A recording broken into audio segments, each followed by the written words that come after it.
oyster shells into Charlotte Harbor today to help boost water quality and help our fish and anglers. The shells act as a natural filter to get toxins out of the ecosystem. The Chesapeake Bay once had oyster reefs so huge that boats could hit them and get stuck for hours.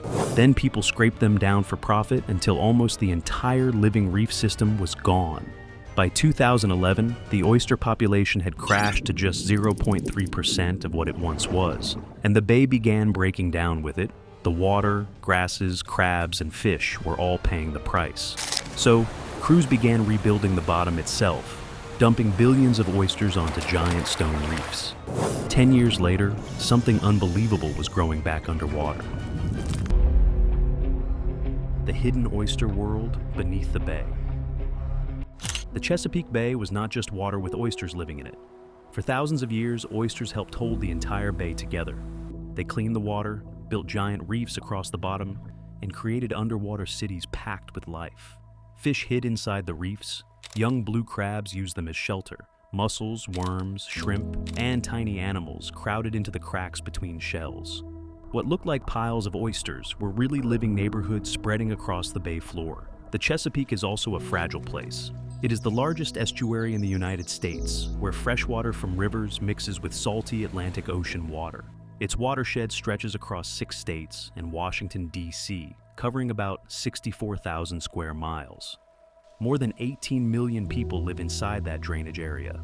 Rainwater washes across farms, roads, lawns, towns, and cities before flowing into the bay.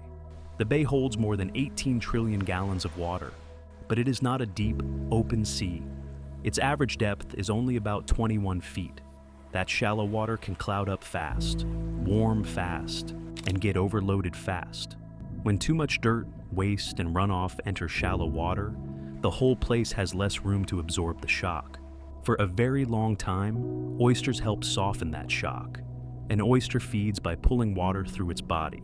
It draws water across its gills, catches algae, floating particles, and then sorts what it can use from what it cannot. Some become food. The rest gets packed into heavier waste that sinks instead of drifting through the water.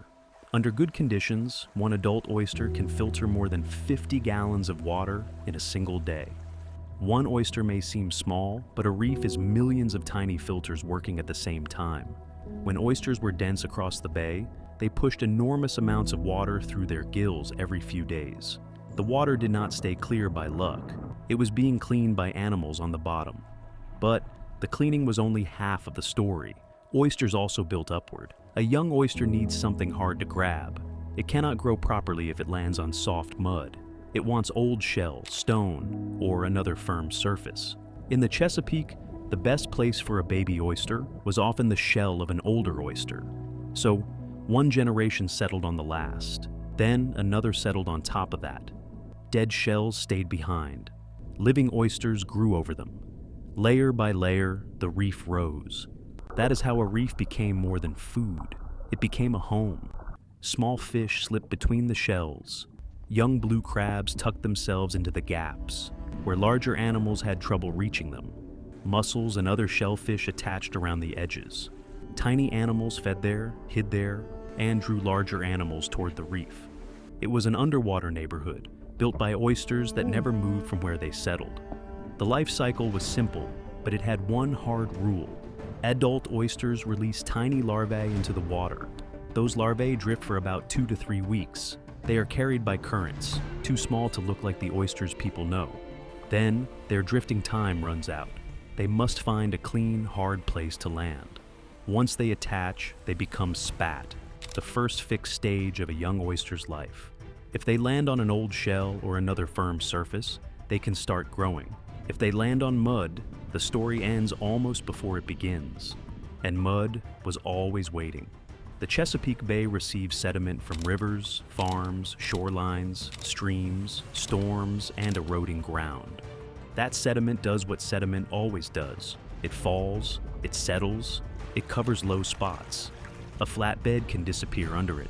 A thin, hard surface can be buried until baby oysters cannot find it. Soft mud can smother what should have become the next generation. The old reefs had an answer. They grew upward. Their height lifted living oysters above the worst of the soft bottom. Their rough shape helped the moving water sweep around them. Their hard edges gave new oysters more places to settle. The reef was not just surviving in the bay, it was built for the bay's hardest problem. That is why height mattered so much. Without height, oysters were trapped in the mud. With height, they could stay in cleaner moving water, keep building, and keep turning the bottom into habitat. For thousands of years, that living architecture helped the Chesapeake breathe. Oysters filtered the water. Their reefs sheltered life. Their shells gave new oysters a place to begin. Their height kept the whole system from sinking into the mud. But once people realized how much money was sitting on those reefs, the bay's living towers became a target. The oyster boom that flattened the bay. The Chesapeake oyster was once one of the most wanted foods in America. It was cheap, rich, easy to ship, and packed into almost every part of life around the bay. Oysters filled city markets. They moved by boat and rail.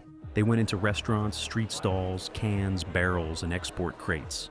For many families along the Chesapeake, oysters were not a side business. They were the work, the money, and the reason whole towns stayed alive.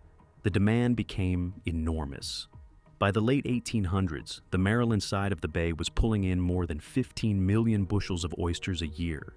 In the 1884 to 1885 season, the harvest reached roughly that peak. It was a sign that the bay had become a food machine, with boats racing to take as much as they could before someone else got there first. At first, many watermen used hand tongs. Tonging was hard, slow work. A man stood over the side of a boat with long wooden handles, opened the metal jaws at the bottom, closed them over a small patch of oysters, and lifted what he could. It took strength and patience. It also left more of the reef behind. Dredging was different. Dredging turned oyster harvest into a much rougher kind of work. A dredge was a heavy gear dragged across the bottom. It could have an iron frame, metal teeth, chains, and a bag that scooped up whatever broke loose. Instead of picking oysters a few at a time, a dredge scraped across the reef and tore through the hard surface that oysters had built over generations. That was the hidden cost. The boats were not only taking living oysters, they were taking the old shell beneath them. They were breaking apart the base that young oysters needed, and far easier for mud and sediment to bury. The fight over those reefs became fierce. After the Civil War, oyster grounds were so valuable that legal watermen, illegal dredgers, and outside crews pushed against each other across the bay. The conflict grew dangerous enough that Maryland created the Oyster Police in 1868 to help control the violence and enforce oyster laws. But while people fought over who had the right to take the oysters, the bay was losing the thing that made more oysters possible. Then disease struck a population that was already weakened. Dermo was first recorded in the Chesapeake Bay in 1949. MSX appeared in the lower Chesapeake around 1959. These diseases hit oysters hard, especially in saltier parts of the bay, and they made survival even harder for animals already stressed by overharvest and habitat loss. By 2011, the scale of the loss was almost impossible to believe. Scientists estimated that the oyster population in the upper Chesapeake Bay had fallen to about 0.3% of what it had been in the early 1800s. Not 3%, 0.3%. Less than 1% of a living system that had once helped shape the bay. The damage did not stop underwater. As oysters disappeared, the towns built around them felt the loss on land. Boats that once worked full seasons had less to bring in. Oyster processing houses had fewer oysters to clean, open, and prepare for sale. Families that depended on the harvest had fewer ways to survive. Places that had grown around oysters began losing not just money, but part of their identity. Once the reefs were flattened, the bay did not simply sit there damaged. It began feeding the damage back into itself. The trap beneath the water. Once the reefs were flattened, the Chesapeake Bay did not simply sit there waiting to heal. It slipped into a trap. Fewer oysters meant less water being cleaned on the bottom.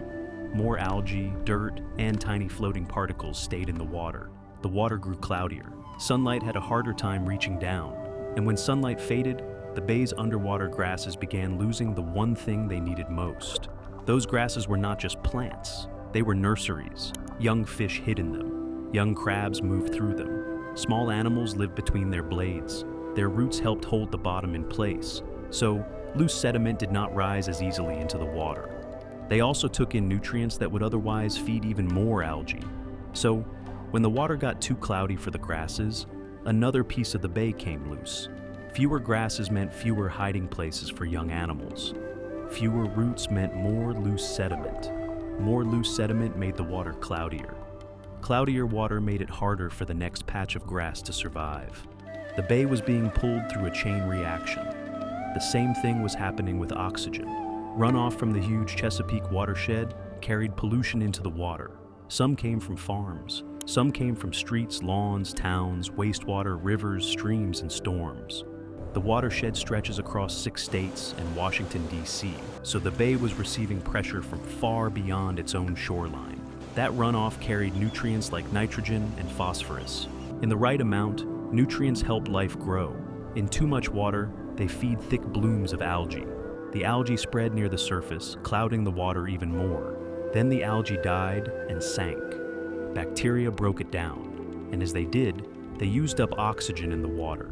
When oxygen drops too low, animals cannot simply push through it. Fish may flee if they can. Crabs may crawl away if the water gives them time. But worms, clams, oysters, and many bottom animals cannot escape fast enough. When oxygen falls below 2 milligrams per liter, many forms of bay life struggle or die. Those low oxygen areas are called dead zones, and they became one of the clearest signs that the Chesapeake was in trouble. The cruel part was that each collapse made the next one easier, and the oysters were stuck in the middle of it. The bay was not waiting to recover, it was stuck. That also meant oysters were only one piece of the answer. Bringing them back could help, but oyster restoration alone could not solve every pressure pushing into the Chesapeake. The bay also needed less nitrogen, less phosphorus, and less sediment flowing into the water in the first place. That is why the Chesapeake Cleanup Plan, introduced in 2010, focused on reducing all 3 across the watershed. Farms, cities, wastewater systems, and storm runoff all became part of the effort. Still, oysters remained one of the most important missing pieces because they worked right where the trap had started, on the bottom. They needed clean, hard surface, enough oxygen, and enough height above the mud to survive. Without that, the bay could receive millions of young oysters and still fail to build a living reef. So the first fix seemed obvious: put shells back on the bottom. But the bay had already changed the rules. Why dumping shell wasn't enough. After the bay got trapped, the first answer sounded almost too simple. If oysters need shell, put shell back. If young oysters need something hard to grab, give them hard pieces to land on. For years, that was the basic idea. Crews placed shell and seed oysters into worn-out areas, hoping the bottom would start rebuilding itself. It made sense. Oysters really do need hard surfaces. A baby oyster cannot start life on soft mud. Old oyster shell is one of the best places for it to attach. So shell was not the wrong material. The problem was that shell alone could not always fix a bottom that had already lost its shape. A thin layer of shell on soft ground is not the same thing as a reef. It can sink, it can spread out, it can get pushed into low spots, then sediment falls over it, and the clean, hard surface disappears again. From above, it may look like people gave oysters what they needed. On the bottom, that shell may still be sitting too low, too flat, and too close to the mud. If shell is low enough to be buried, young oysters may never find it. If they do find it, they can still be smothered before they grow tall enough to help themselves. A few living oysters on a flat bottom cannot quickly become the kind of raised reef that once stood above the mud. They are starting from the worst possible position, right where sediment wants to settle. There was another problem too. Oyster shells had become too valuable and too limited. Restoration crews needed it. Hatcheries needed it to raise baby oysters already attached to shells. Watermen and growers needed it too. But there were not enough clean shells to rebuild every lost reef across the Chesapeake. The old piles were gone. The modern supply could not match the size of the damage. That forced a harder question. Was the goal just to add more oyster material to the water? Or was the goal to rebuild oyster habitat? Those are not the same thing. Adding shell is like throwing bricks into a ruined house. It gives you material, but not a safe building. A reef needs height, shape, firmness, and protection. It needs to stay clean enough for young oysters to grab. It needs to rise high enough that mud does not keep swallowing the next generation. It needs time to grow into a living surface, not just a scattered layer on the bottom. The old idea was simple. The bay needs more oysters. The better idea was stronger. The bay needs the right platform for oysters to survive, reproduce, and build. That shift mattered because oysters do not rebuild instantly. A young reef has to be left alone long enough for oysters to grow, stack, attach, and create new shells for the next generation. If a reef is opened too early and harvested again and again, it can be knocked back before it becomes strong. It may produce some oysters, but it never becomes the solid, raised habitat that the bay needs. That created real tension. Watermen needed places where they could work. Families still depended on harvests. Oyster towns still needed income. At the same time, scientists and restoration crews needed some reefs that would not be touched, so the oysters could mature and release young into nearby waters. The answer could not be only one side winning. Closing everything would hurt people who still worked the water. Harvesting everything would keep the reefs from fully recovering. The stronger approach was a balance. Protected reefs that could fully recover, managed harvest areas where work could continue, oyster farming that could produce seafood without scraping wild reefs, and cleaner water entering the bay from the land. That mix was not as simple as dumping shell and walking away. It required a new way of seeing the bottom. Some places might only need new oysters. Some places might need a hard base first. Some places might not be ready at all. The bay floor had to be treated as a living foundation, not an empty space waiting for more shell. That was the breakthrough. They were not just planting animals anymore. They were rebuilding the floor. The next question was much bigger. How do you build a reef that rises above mud, stays protected long enough to mature, and gives oysters a real chance to take over again? The answer came from treating the bay bottom like a construction site before treating it like a hatchery. The largest oyster restoration on Earth. In 2014, the Chesapeake Bay Watershed Agreement set an enormous goal: restore native oyster habitat and oyster populations in 10 tributaries by 2025. Not one small patch, not one experimental reef. 10 entire river systems across Maryland and Virginia, rebuilt on a scale large enough for the bay itself to feel the difference.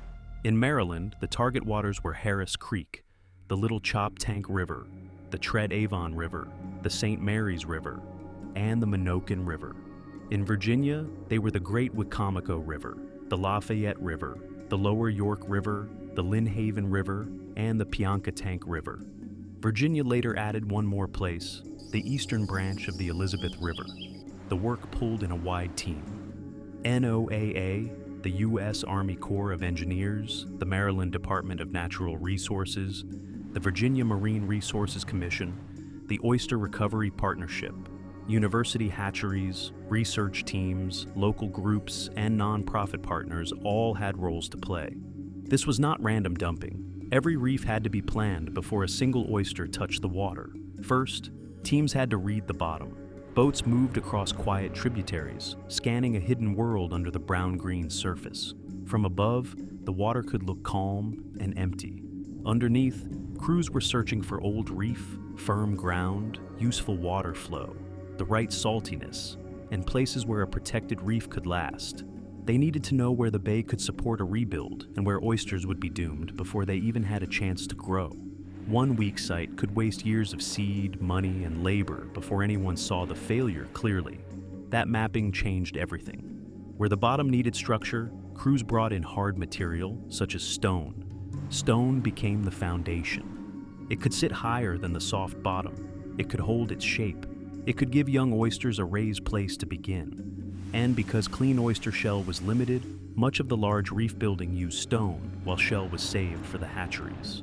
At hatcheries, oyster larvae were raised in controlled water. When they were ready to attach, they were set onto clean, recycled oyster shells. Once the tiny oysters attached themselves, they became what scientists call spat-on shell. The name sounds strange, but the idea is simple.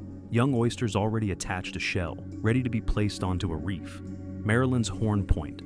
Oyster hatchery became one of the major engines behind the work. In 2024 alone, more than 340 million oyster seed were planted in Maryland from hatchery production. Each one was small, but together they turned into a living supply line for the rebuilt reefs.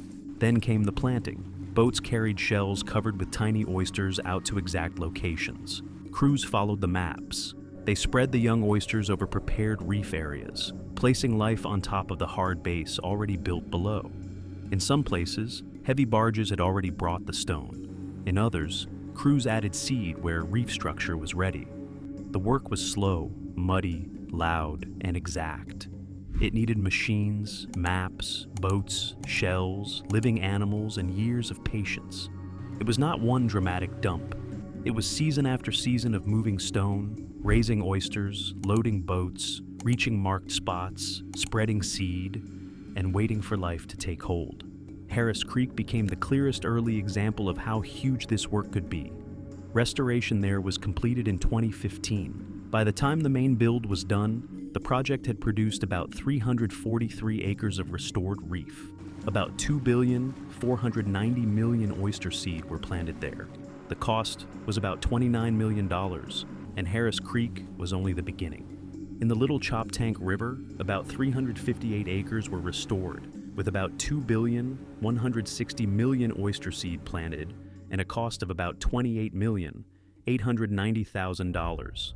In the Tredeavon River, about 131 acres were restored, with about 1,200,000,000 seed and a cost of about $12,420,000.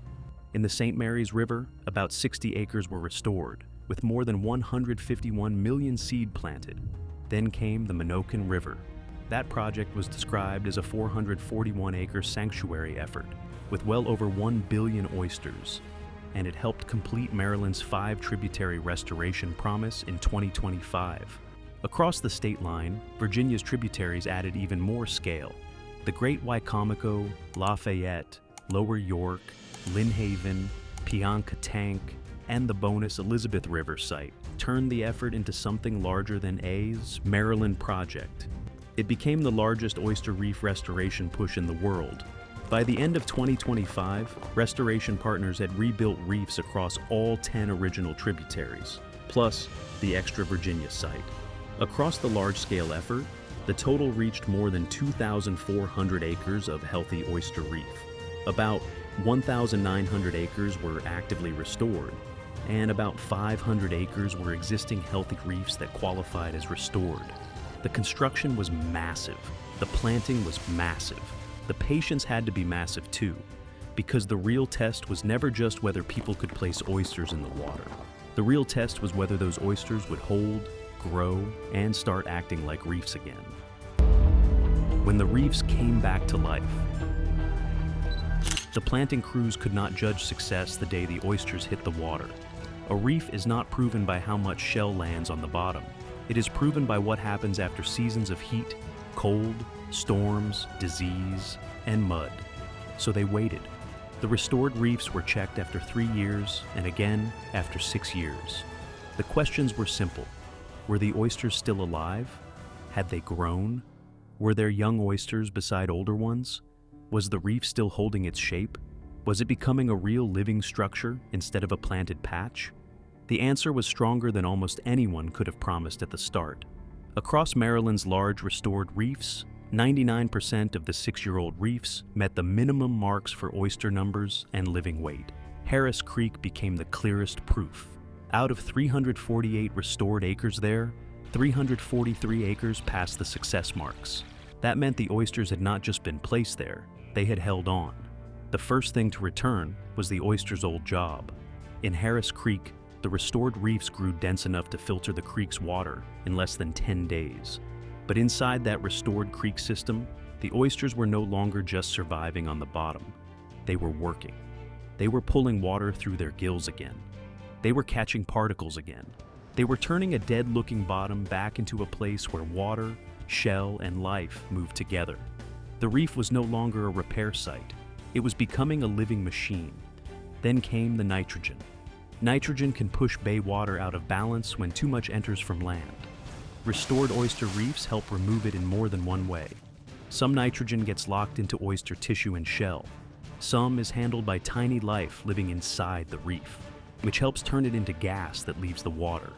Restored reefs can remove nitrogen far faster than plain muddy bottom. In Harris Creek alone, the restored reefs remove nitrogen at a level compared to about 20,000 bags of garden fertilizer every year.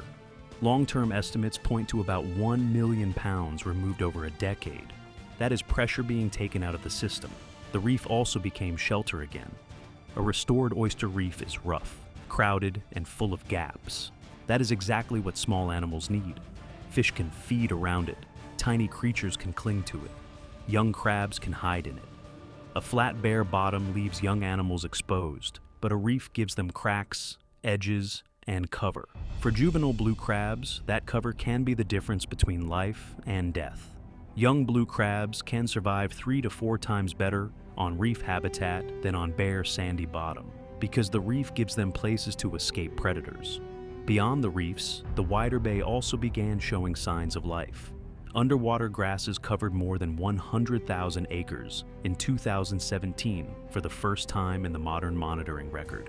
Around 2018, they reached roughly 108,000 acres. That recovery was tied to many things working together: clearer water, less pollution entering the bay, habitat protection, and long years of restoration across the watershed. The oxygen story also showed how important the wider cleanup effort had become. In 2023, the Chesapeake Bay recorded its smallest low oxygen zone since monitoring began in 1985. The harvest story changed too.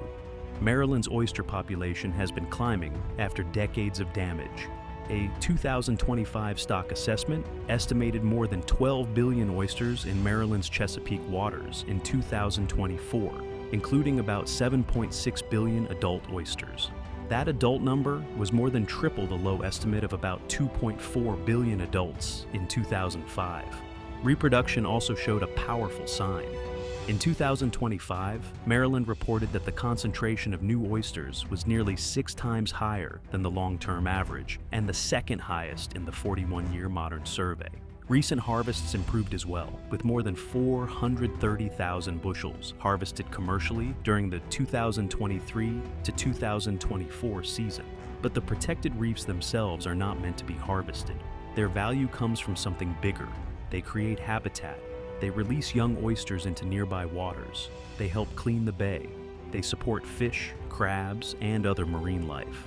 Some models estimate that mature reefs in a single Chesapeake River system could generate about $23 million in yearly fishing-related economic value and support more than 300 jobs. Thanks for watching. Now check out the videos popping up on screen for more unbelievable stories.